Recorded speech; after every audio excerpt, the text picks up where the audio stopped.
அனைவருக்கும் வணக்கம். வலிமை IAS அகாடமி சார்பாக நான் உங்கள் பிரேம். நம்ம வாழ்க்கையில ஒரு நிகழ்வு நடக்குது அப்படின்னா அதற்கு முழு காரணம் யார் அப்படிங்கிற கேள்வி நிறைய பேர் மனசுல இருக்கும். என் வாழ்க்கையில் இப்படி ஒரு நிகழ்ச்சி நடக்குது, அதுக்கு யார் காரணம் அப்படின்னா அந்த நிகழ்வு நடக்கிறதுக்கு மூல காரணம், முதல் காரணம் நீங்க மட்டும்தான். நல்லதா நடந்தாலும் நீங்க தான், கெட்டதா நடந்தாலும் நீங்க தான். என்ன சார் சொல்றீங்க? எப்படி சார்? நல்லதா நடந்தா நான் எடுத்துக்கலாம், கிரெடிட் எடுத்துக்கலாம், கெட்டதுக்கு எப்படி சார் நடக்க முடியும்? நீங்க தான் காரணம். என்ன ரீசன் அப்படின்னா உங்கள் வாழ்க்கையை கட்டமைக்கக்கூடிய சக்தி யாருக்கிட்ட இருக்குன்னா உங்ககிட்ட மட்டும்தான் இருக்கு. நீங்க தான் ஒரு காரணி, நீங்க தான் ஒரு ரியாக்டர். அப்போ உங்களை சுத்தி நீங்க எப்படி ஆட்களை தேர்ந்தெடுத்து வச்சுக்கணும். என்ன ரீசன் அப்படின்னு பார்த்தீங்கன்னா உங்க மனசுல என்ன எண்ணங்கள் ஓடுதோ, என்ன சிந்தனைகள், என்ன தாட்ஸ் வருதோ அதை பத்தி பேசக்கூடிய ஆட்கள் தான் உங்களை சுத்தி இருப்பாங்க. நீங்க நல்லா உங்களை கவனிச்சு பார்த்தீங்கன்னா உங்களுக்கு தெரியும். நீங்க ஒரு நாள் முழுக்க மகிழ்ச்சியா இருந்தீங்கன்னா உங்களை சுத்தி இருக்கவங்க எல்லாருமே மகிழ்ச்சியானவர்களா இருப்பாங்க. நீங்க இது நடக்கல, இது முடியல, இது போகல அப்படிங்கிற மாதிரி நினைச்சீங்கன்னா உங்களை சுத்தி இருக்கவங்க பூரா நெகட்டிவ் ஆட்களாக தான் இருப்பாங்க. அப்போ ஏன்னா என்ன அலைகள், இது எல்லாமே நம்மளை சுத்தி இருக்கிறதெல்லாம் வைப்ரேஷன்ஸ் தான். ஒய்ஃபைங்கிறாங்க, செல்போன் வேவ்ஸ், அப்படி எல்லாமே அந்த வேவ்ஸ் தான். அப்போ உங்க மனசுல இருந்து வெளிவரக்கூடிய எண்ணங்கள், சிந்தனைகள் நல்லதா அமையும் பொழுது உங்க கூட இருக்கவங்களும் உங்களை பத்தி நல்ல எண்ணங்களே சிந்திப்பாங்க. நான் தோத்து போயிட்டேன் நினைச்சிட்டே இருக்கும்போது உங்களை சுத்தி இருக்கவங்க எல்லாருக்கும் என்ன தாட் வரும்னா இவன் தோத்து போயிட்டான், இவன் தோத்தவன் அப்படிங்கிற மாதிரி வந்துடும். ஆனா நீங்க உங்களை பத்தி உயர்வா நினைக்கும் போது நான் ரொம்ப நல்லவன், நான் ஜெயிக்க பிறந்தவன், நான் வெற்றி பெற்றவன், நான் ஜெயிச்சிட்டேன் அப்படின்னு நீங்க நினைச்சீங்கன்னா உங்களை சுத்தி இருக்கிறவங்களுடைய எண்ணங்கள் எப்படி இருக்குன்னா ஓகே இவன் ஜெயிச்சிருவான்டா. உங்க மேல நீங்க நம்பிக்கை வச்சாதான் மத்தவங்க உங்க மேல நம்பிக்கை வைப்பாங்க. முதல்ல உங்களை நீங்க நம்பணும், அப்பதான் மத்தவங்க உங்க மேல நம்பிக்கை வைப்பாங்க. நீங்க என்ன எவனுமே நீ நம்பல, எவனுமேங்கிறதுல யாரும் அடங்குவா, நீங்களும் அடங்குவீங்க.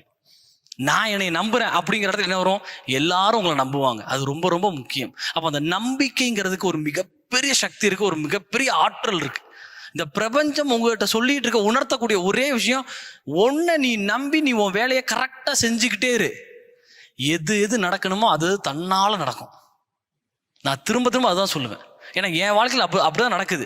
நான் என் வேலையை சரியா எனக்கு கொடுக்கப்பட்ட வேலை இது, அந்த வேலையை நான் சரியா செய்யறேன், அவ்வளவுதான். அதுக்கப்புறம் எல்லாமே பிரபஞ்சத்துக்கிட்ட நான் ஒப்படைச்சிருவேன். இந்தப்பா நான் என் வேலையை சரியா செஞ்சேன், அதுக்கான கூலி எனக்கு கிடைக்குது, போதும். இது நடக்கல, அது நடக்கல, அந்த எண்ணத்துக்குள்ளேயே நான் போக மாட்டேன்.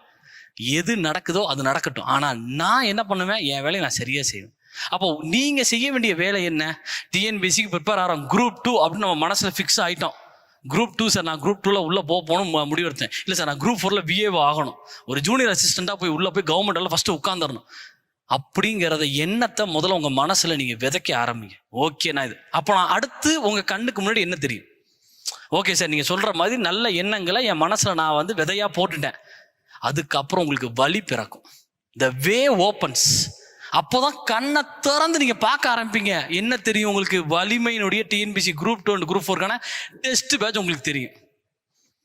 50க்கும் மேற்பட்ட தேர்வுகள், நல்லா பார்த்துக்கோங்க, 50க்கும் மேற்பட்ட தனிப்பட்ட தேர்வுகள், 5க்கும் மேற்பட்ட mark test, 3 full revision test, அதுக்கப்புறம் bilingual questions, where to study. ரொம்ப ரொம்ப எளிமையான வடிவத்தில் நம்ம ரெடி பண்ணியிருக்கோம். உங்களுக்கு ஈஸியாக நீங்கள் அட்டன் பண்ணுற மாதிரி இருக்கும்.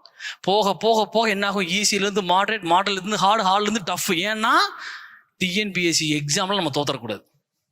இந்தியா மாதிரி 10 மேட்ச் நல்லா விளையாடி 11வது மேட்சை தோத்து போயிடக்கூடாது.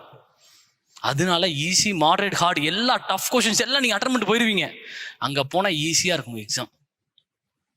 நமக்கு எல்லாருக்கும் இருக்கக்கூடிய ஒரே எதிரி அந்த TNPSC. அவனை முறியடிக்கணும்னு நம்ம நினைச்சிட்டோம்னா நமக்கு எல்லாருக்கும் எல்லாமே தெரிய ஆரம்பிக்கும் ஆட்டோமேட்டிக்கா. அப்ப நீங்க என்ன பண்ணுவீங்க, நம்ம இந்த வீடியோனுடைய டிஸ்கிரிப்ஷனுக்கு போவீங்க, நம்பர் இருக்கும், வலிமை IAS அகாடமியுடைய கான்டாக்ட் நம்பர் இருக்கும், கால் பண்ணுவீங்க, டெஸ்ட் பேட்சை வாங்குவீங்க, டெஸ்ட்டை எழுதுவீங்க, வெற்றி அடைஞ்சிருவீங்க. அவ்வளவுதான், வெற்றி தான். அதுக்கு மேல வார்த்தையே இல்லை. நீங்க ஜெயிச்சிட்டுவீங்க, அவ்வளவுதான், ஜெயிச்சிருவீங்க, அவ்வளவுதான்.